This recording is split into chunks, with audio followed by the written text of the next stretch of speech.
Hello everyone, and welcome back to my Business Success Tips series. It's my really great pleasure to introduce someone to you by the name of Ricky Powell. And Ricky is a new friend. And what I love about Ricky is that he's embraced this idea of happiness, and he has a new career as a happiness coach. Now he's going to tell you all about that and what it means, but just very briefly, he spent 40 years in the entertainment industry, including 25 years at the TV station NBC. And then, as I said, he's reinvented himself as an author, speaker, coach, and consultant.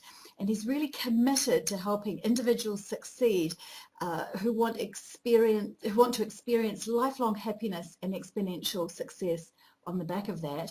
And he also works with companies that want to improve their bottom line with their employees who feel supported, engaged, productive, and are absolutely thrilled to be on the job. So hello, Ricky. It's my great pleasure to be talking to you today. Oh, hello, Adele. It is such an honor to be here. I cannot tell you how happy this makes me. Thank you. Well, I'm happy too. So firstly, would you please tell my listeners about your background, perhaps in a little bit more detail than what I've given, and how you came to be involved in this thing called the happiness movement and then becoming a happiness coach? Absolutely, it would be my pleasure. Well, essentially, from the time I was about 3 years old, I pointed to the TV one morning and said, "I want to be in there." And we had no idea what that meant. My mom really didn't know. But essentially what happened is I just wanted to be an actor from the time I could speak. And so I became best friends with a boy in the first grade who was on a show at the time. And through his dad speaking with my mom, they helped me get an agent, and I started going out on interviews. And the very first thing I did was an episode of Bewitched, which was my favorite show at the time. And I just went on to have this wonderful, blessed career as a child actor, getting to do lots of TV shows and commercials, and really loved it. And then things started slowing down, so I moved behind the camera. And after graduating college, I moved into production and post-production and spent 5 years with a company working on shows like The Golden Girls and Empty Nest, which were both very big shows back here, and from there I wound up at NBC. So I spent the past 25 years there, and really the way I moved into the happiness thing was my first 9 years there were very challenging because of a very difficult individual that I was working with, and in an effort to help him and help myself get through it, I picked up my first book on the subject of happiness. And of course, he wanted nothing to do with it because we know there are those people out there. But I just was so fascinated with it. I took it and ran with it and devoured every book I could on the subject and listened to every program, and just really wouldn't let it go or put it down. And I became an expert in it and wrote my own book called Happiness Rocks, a powerful blueprint to master the art of lifelong happiness, because I do believe you can get it to be the form of an art if you work enough at it. And today I'm just enjoying living my passion and helping others really develop the mindset to know that they are truly empowered, and happiness is a choice that you can make every day. And it's not that every day is going to be perfect, of course. But, it really is up to you. It's about 10% what happens and 90% how we respond to it. I totally agree. But, some of my listeners might be a little cynical about this because it's very in this whole happiness thing. Mm-hmm. So why should anyone, my listeners included, think about happiness as a core element in their lives? Well, here's my reason, at least, is because what I've come to learn is that time is our most precious and valuable asset. And it's so much more important than money, even, because if you lose $1 or £1 or €1 or wherever you are in the world, if you lose something monetary like that, chances are you're going to be able to earn it back. We've all had, or most of us have had, financial setbacks at one time or another. Chances are you can earn that back. But here's the thing. when you spend a moment, it's gone forever. Mm. You can never get it back. And so that's why to me it's so important to enjoy every moment that you're here. Life is just too short to be anything other than positive and happy, because in the end I think that's what it's all about. It's about knowing your purpose, living it, and not only being happy yourself, but what I so enjoy doing is adding happiness to others, and that's one of my core elements as well, is serving others, because when you're doing that you cannot help but feel happier yourself. Mm. Does that make Oh, I sense? totally agree. And in fact, happiness is one of my 7 values. And interestingly, I was presenting to a small group of entrepreneurs last week, and I was talking about values and this concept of happiness and how it changes everything. And one of the participants said to me, oh yes, but you're an extrovert, and it's really easy for you as an extrovert to be happy. And and I spent quite a bit of time explaining that for me, happiness isn't a rah rah, laugh a minute, laugh every moment kind of happiness. It's a deep internal emotion. So can you talk me through Hmm. a little bit about what you think happiness is at the core? Sure. I think really that happiness is different for every person. I think there are as many ways to happiness as there are people on the planet. And you know, you mentioned the cynical person out there, and I know exactly who you're talking about. And it's interesting because I've had so many in my life from time to time, and I know many who have done this work, and for some it is work. I mean, for me, it was such such an enlightening process. But there are many who have made that turn, you know, and have gone from that place of cynicism to one of happiness and inner peace.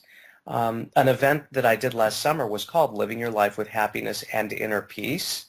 And so as you were mentioning, you know, we can't be happy 100% of the time. That's what makes us human, because we do experience great loss and tragedy and sadness and darkness at times in our lives. And again, that I believe is what makes us human, but it's how we deal with that. We can either choose to be victims of it and let it control our lives, or we can harness it, take control, move through it, you know, do the work, and then come out on the other side just more enriched and more happy at the end of the day with that sense of inner peace. Happiness is kind of where we are at the peaks, I believe, and then inner peace is what we have to find in those valleys to get us through and onto the other side. Yes, I would agree with that. So could you give me some examples of people's lives that have been transformed by changing their perspective on life and choosing happiness as a state? Sure, absolutely. Well, one of my coaching clients, it took me up on my 30-day challenge. On my website, I have a 30-day challenge where you put on a bracelet, you know, just a regular old wrist bracelet, and the challenge is that you need to go 30 days without complaining, criticizing, or gossiping. Mhm. And that may sound a little difficult, and of course it is. And in addition to that, though, you also have to write down 3 things that you're grateful for every day, because I think gratitude really is my number one core element for creating a more happy life. Anyway, so one of my coaching clients took me up on the challenge. He got a bracelet for not only himself, but for his 15-year-old son. His son was 15 at the time, and they did the challenge together, and it was phenomenal. I mean, he wrote to me and just told me, and then I followed up with him on the phone afterward, just about how life-changing it was for him, because he had never really given it that much thought, and it was never in the forefront of his mind to really try and go 30 days in a row without doing any of those things. And he just found it so transformational. Yeah, and I have as well. I mean, it's always sort of in the forefront of my mind that if I'm engaged in a conversation and I'm hearing people who are either, gossiping or belittling someone else or any of that. I just want nothing to do with that because nothing good can come from that. It's just a lot of people, I think, come from this place of perhaps insecurity, or they feel like people are judging them. And so rather than feel like they want to be on the defensive, they instantly jump to the offensive, and they think somehow that that's going to make everything better. And, in my experience, it just doesn't. It's a spiral downward when you can come from that other place of support and loving other people, because when we engage with people that we don't know, strangers or people that we happen to come upon, and they don't present themselves in a way that we would expect or want, a lot of times we start judging them, but really we have no idea of the journey that they've gone through. Even that man that made it so hard for me those first 9 years, as painful as it was for me to work with him, I harbor not one ill will toward him, because I feel like everything happens for a reason. That's one of my core beliefs, is that there are no coincidences, and I think it happened for a reason. And I think I was able to become such a stronger person because of that experience. And I don't think I'd be where I am today without having gone through that. So, yeah, I would totally agree with that. So what happens in those times where life does go wrong? For instance, losing your job, bereavement, money worries, you know what I'm meaning here. mhm. Why should we remain happy in those difficult circumstances? And perhaps how do we maintain this basic level of happiness or peacefulness or some level of understanding that we're going through a journey during those difficult times? Right. Well, taking my own life as an example, the most difficult thing I had ever been through, and that's part of what brought me also to this path, is that when I was 23 years old, I lost my best friend in an instant. We were both 23 years old. We'd gone to high school and college together. We became best friends, and then really he became like the brother I never had. And after graduating college, he helped get me that first job at the production company, because he had gotten a job there through his contacts, and 6 weeks later helped me get a job there. And then life was so wonderful. We were working together. Everything was going great. We were doing what we loved. And 6 months after, it was February 5th, 1986. I remember it like it was yesterday. I got a call at the office. I was there about 8:30 in the morning, from the lady who hired me. And she said, "Ricky, I have bad news." And I was expecting, of course, "You're fired. What else could it be?" Right? That's what I was thinking. And she said, "Michael had a heart attack and died this morning." And in that instant, I can't even explain. I had just chills go throughout my body. And in that moment, I realized how precious every moment is, and that not only is tomorrow not guaranteed, our next moment is not guaranteed. And I found out that his parents were on tour in the middle of the country and had a fly to New York to pick up his older brother and then come home to Beverly Hills, which is where we were. And I said, "I've got to go to the house." And they said, "Whatever you need, we're here for you." And I just sprinted to my car and sped down Sunset Boulevard screaming, "Why him? Why not me?" Because I felt like I should have been dead 100 times from silly things that I might have tried in high school and whatnot. And here's this perfect angel who never took a drug in his life, didn't smoke. He was an athlete, and he would give you the shirt off his back, and he was just gone. And I spent several days at the house, grieving and just being there to support one another. We went through the funeral. I did one of the eulogies. But at the end of all of it, I just was able to glean every ounce of energy I could from him. And to this day, I just feel like he's with me at every moment, as I feel the same about my mom, who I lost way too early. She passed away at 73 many years ago. And I feel like I still have each of them with me, sort of one on each shoulder, if you will, as my guardian angels. And many of us have gone through so many coincidences, or what we call coincidences in life, unable to explain them. And I don't think they're coincidences. In fact, I one day thought, what do you call a non-coincidence? And then I thought, oh, I know, it's a miracle. Mm. And, Mark Twain has this quote, oh, excuse me, it wasn't Mark Twain, it was Einstein said, you can go through life with the attitude or as if nothing is a miracle or everything is a miracle. And I choose the latter. I honestly believe that as tough and difficult as life may be in those moments, if we can experience it and then just move through it and again choose that victor mindset and just allow it to help move you forward so that you can then do the same for other people who are going through difficult circumstances. Paying it forward is huge, and when you can do something kind for something else, up to and including passing along this core belief and attitude, I think it's huge. I think it makes the world a better place. So if we look at the death of your friend, at the Mm-hmm. time, were you able to choose happiness as you worked through that, or was that something that came later after you learned more about this concept called happiness?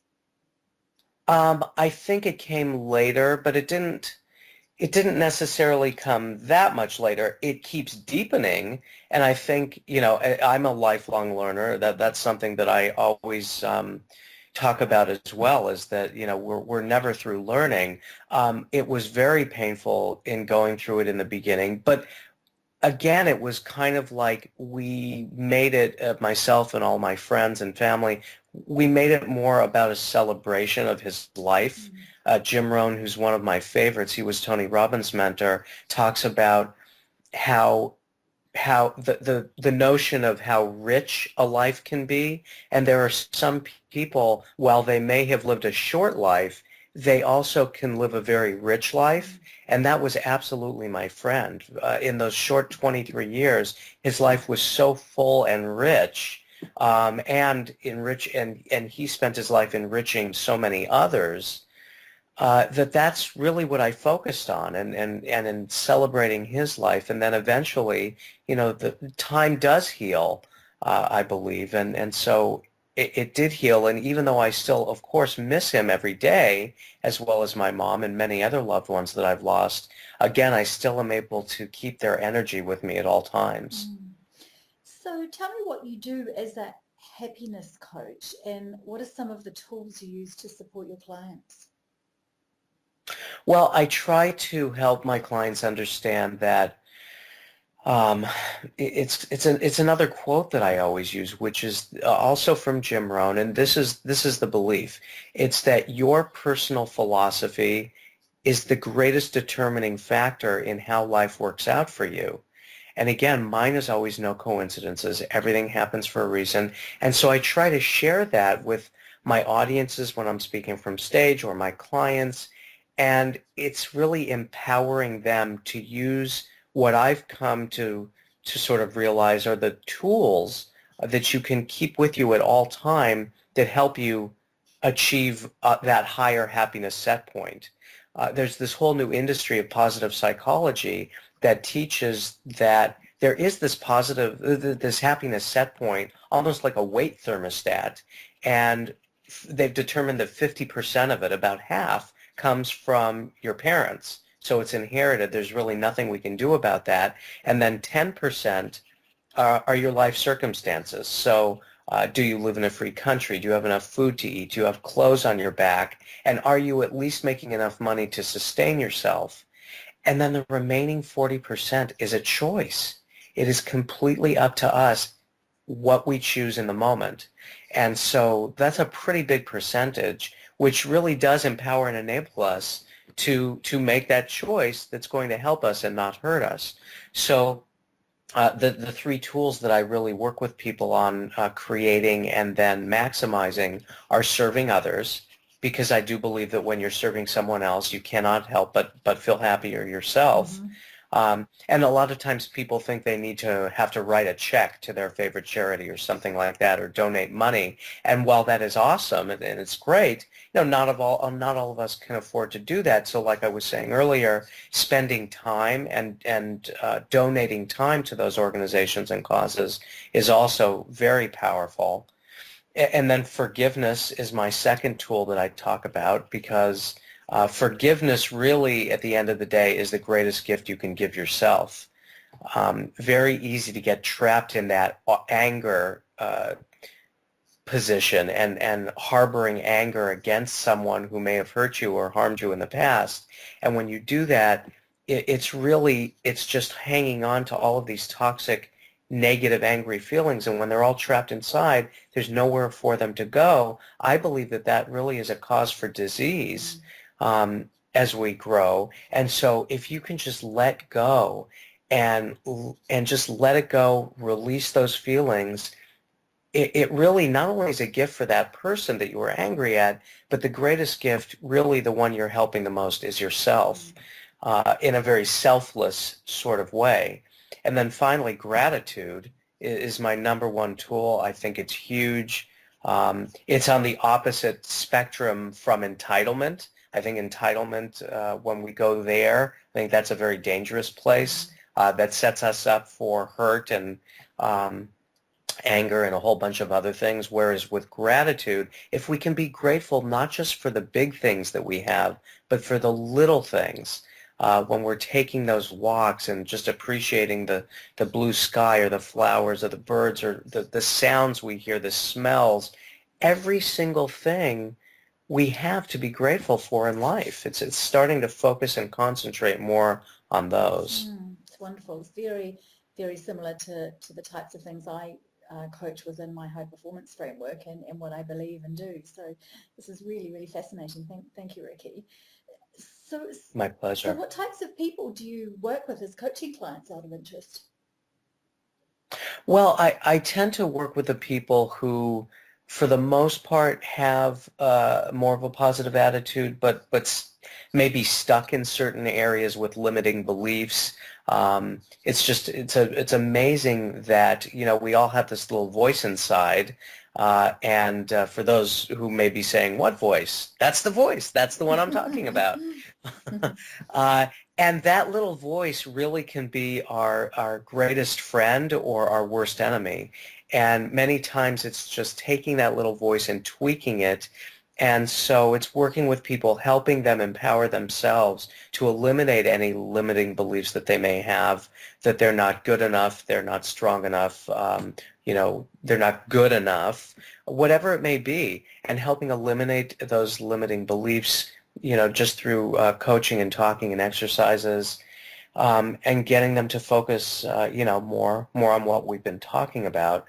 And I help people on the personal side, with relationships, things like that, as well as in business, because for many of those years, like I said, I had many professional challenges, and it's being able to work with all types of people, regardless of what their position or situation is, and just know that, again, they're all on their own journey. It really has nothing to do with you. We all tend to focus so much on ourselves, and sometimes that can get us into trouble. So it's really getting out of your own way, and that's what I love helping people do. So what about businesses or corporations? Is it possible to create a happy organization, a happy business, a happy company? Absolutely, and it's such a great question. Thank you so much for bringing that up. There's a company here in America called Zappos, and they started as an online shoe company, of all things, and they have grown into such an amazing business. In fact, after 10 years, they sold to Amazon for $1.2 billion. And Tony Hsieh, the CEO of the company, wrote a book called Delivering Happiness, and it was all about how he built that company with this corporate culture of happiness in mind, meaning it wasn't just about customer satisfaction, it was about employee delight and making sure his employees felt engaged and supported and were thrilled to be on the job. And so I took a 2-day workshop with them, and now are able to help organizations develop that corporate culture. Simply, it's as simple as just coaching the employees and helping each one of them one-on-one set up their own personal and professional goals and helping them achieve those goals. And I guess for an organization to move down this route, the leader, the CEO, probably even at governance level, they need to be buying into this concept too, I guess. Absolutely. It's got to come from the top. It definitely must come from the top, because many companies say that they would like to have happy employees because they know that there are all kinds of metrics tied to the fact that a happy employee is a productive employee, so is absent less, has higher productivity, there's lower turnover, lower retraining, all of that. There are metrics tied to prove that happier employees drive productivity. But yes, it must come from the top, because unless you're walking the talk, it just doesn't work. And is that where some of the challenge lies for corporations or people in corporations who want to create happiness organizations, that they can't get buy-in at the upper levels? Yes, absolutely. And, then when it does come to that, I think, we need to ask ourselves, do I really belong there? Am I aligned in my personal core beliefs with theirs? And if it seems that I am and it's not working, then it's, asking, are they really walking the talk? Because it's very easy to say things, and unless you're doing them, then it really doesn't mean anything. So it's something to take a look at. It's fascinating. You talk about happy is the new normal. So tell me more about what that means. Sure. So one day I had this notion of creating something. Well, we've all heard that knowledge is power, right? And I looked a little deeper and really have learned that it isn't just knowledge that's power, it's knowledge plus action. And so for me, the knowledge piece was writing the book, getting it out there on that level, but then I wanted to create an action piece behind it. So I came up with this program, Love Your Life, the Love Your Life Success System. And in doing that, I came up with the tagline, let's make happy the new normal. And what that means is 98.6 degrees is our normal body temperature. And I thought, wouldn't it be wonderful if we could be happy 98.6% of the time? As we spoke about, it can't be 100% because that's impossible. And we do face all those challenges and everything. But if we could change our position and our mindset so that we could be happy 98.6% of the time, I think that would be awesome. And can you imagine if everyone walked around like that, how different the world might be? Some alien looking upon us might think we're all on some kind of drug that's floated down to Earth, given the state of the world right now. Exactly, or maybe that they landed on the wrong planet, Oh, we were looking for Earth, but this can't be it. This is a happy place. Yeah, it's an interesting concept, isn't it? Because it just takes a few people to start a movement, and it can catch on. Do you see this catching on, this idea catching on in a major way, given that you're in the movement? I really do. Yeah. Yeah, I do. In fact, a very close friend of mine is working on a documentary called The Shift, and it's all about this shift in consciousness that is going on as a planet, really, and as a unified people. And it's just cutting across all the cultural, we all have our differences and all of that, but at the same time, we're all human. We all have that in common.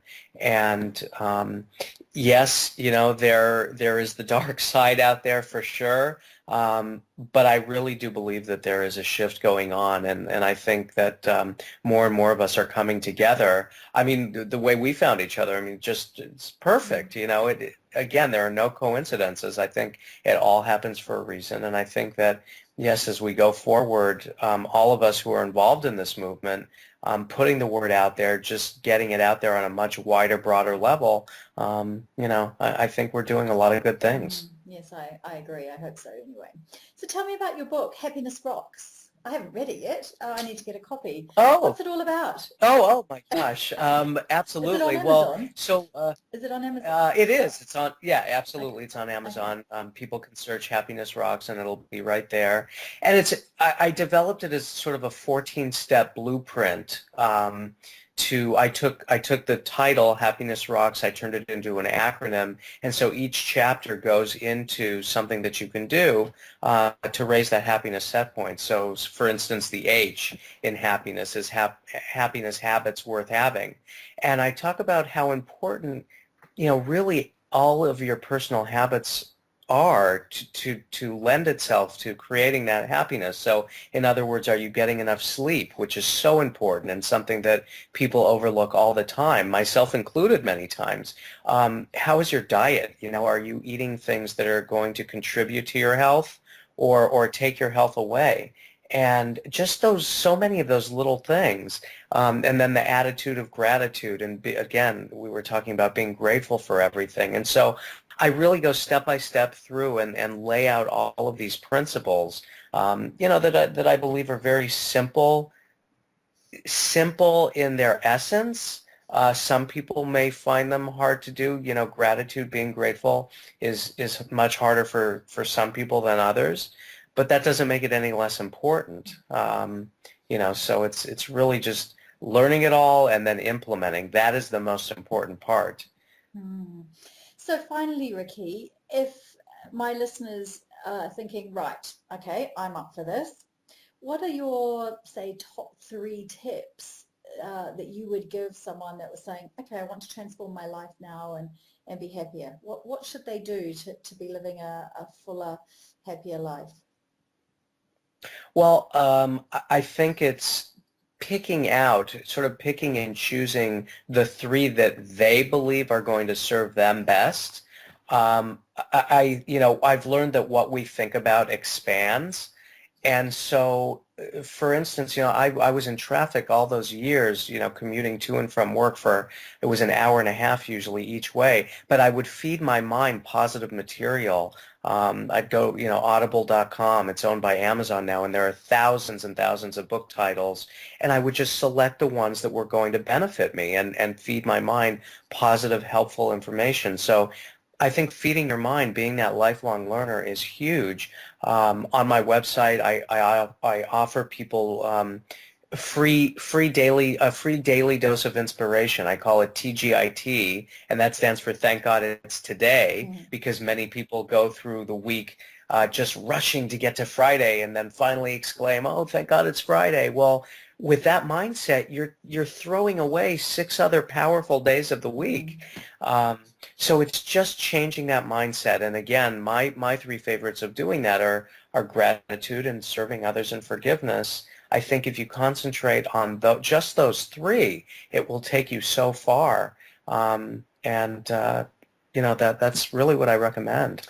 Oh, fascinating. Ricky, I could sit and talk to you all day, but I'm mindful that my listeners have work to do and they don't have all day. So thank you so Right. much. Your thinking, your work is really aligned to some of the work that I do. And like you say, there are no coincidences. You and I were meant to meet, and it's been a great pleasure interviewing you today. And I look forward to the things that I'm sure you and I are going to be doing, collaborating on in the future. It's just very, very exciting. So thank you. And I am certain my listeners will be really inspired by some of the things that you've been talking about today.